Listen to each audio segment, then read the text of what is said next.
தமிழ்நாட்டில் இந்த ஆண்டு பொங்கல் பரிசு மற்றும் 3000 ரொக்கம் வழங்கப்படுகிறது. இதை எளிதாக ரேஷன் கடைகளில் பெற முடியும். முதல்வர் மு.க.ஸ்டாலின் பொங்கல் திருநாளை முன்னிட்டு அரிசி குடும்ப அட்டைதாரர்கள் மற்றும் இலங்கை தமிழர் மறுவாழ்வு முகாம்களில் வசிக்கும் குடும்பங்களுக்கு சிறப்பு பரிசு வழங்க உத்தரவிட்டிருக்கிறார். இந்த தொகுப்பில் 3000 ரூபாய் ரொக்கம், 1 கிலோ பச்சரிசி, 1 கிலோ சர்க்கரை, முழு நீள கரும்பு, வேட்டி மற்றும் சேலைகள் ஆகியவை அடங்கும். இவை அனைத்தும் நியாய விலை கடைகள் மூலமாக பொங்கலுக்கு முன்பாகவே விநியோகிக்கப்படும். அரிசி குடும்ப அட்டைதாரர்கள் மற்றும் இலங்கை தமிழர் மறுவாழ்வு முகாம்களில் இருப்பவர்களுக்கு இந்த பரிசு வழங்கப்படும். சரி, பொங்கல் பரிசு வாங்குவது எப்படி? இது மிகவும் எளிமையானது. உங்களுக்கு ஒரு டோக்கன் ரேஷன் கார்டு அடிப்படையில் முதலில் வழங்கப்படும். அதாவது அரிசி ரேஷன் அட்டைதாரர்களுக்கு பொங்கல் டோக்கன் வழங்கப்படும். இது நேரடியாக உங்களது வீடுகளுக்கு கொண்டு வந்தே கொடுக்கப்படும்.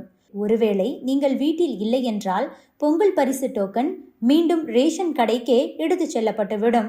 இதனால் பொங்கல் பரிசு வழங்கப்படும் நேரங்களில் ரேஷன் கடைகளில் நேராக விசாரித்தால் உங்களது டோக்கனை பெற முடியும். டோக்கனில் எந்த நேரத்தில் வர வேண்டும் என்ற தகவலும் இருக்கும். அந்த நேரத்தில் சென்று பொருட்களை வாங்கிக் கொள்ளலாம். டோக்கன் கிடைத்தவர்கள் அதை காட்டி ரேஷன் கடைகளில் பொருட்கள் மற்றும் பணத்தை வாங்கிக் கொள்ளலாம். பொங்கல் பரிசு தொகுப்பு தொடர்பாக டோக்கன் அச்சடிக்கும் பணிகள் தீவிரமாக நடைபெற்று வருகிறது. இந்த டோக்கனில் முக்கியமான விவரங்கள் இடம்பெற்றுள்ளன.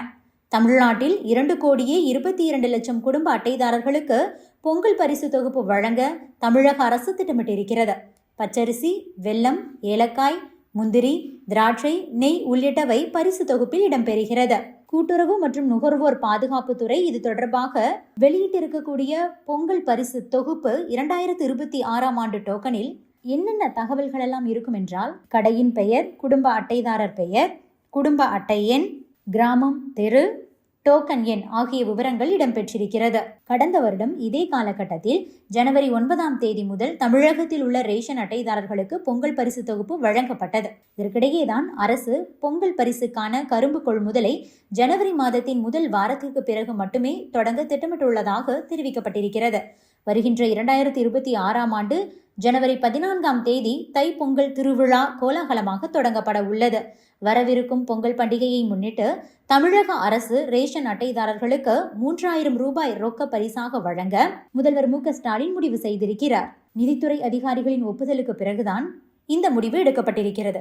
ஏனென்றால் ஆரம்பத்தில் 5000 ரூபாய் வழங்க திட்டமிட்டிருந்தார்கள். ஆனால் இறுதியாக 3000 ரூபாய் வழங்க முடிவு செய்யப்பட்டுள்ளது.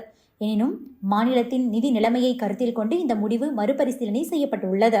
5000 ரூபாய் வழங்கினால் கடுமையான நிதி இழப்பு ஏற்படும் என்று நிதித்துறை அதிகாரிகள் சுட்டிக்காட்டியுள்ளனர். Subscribe to One India and never miss an update.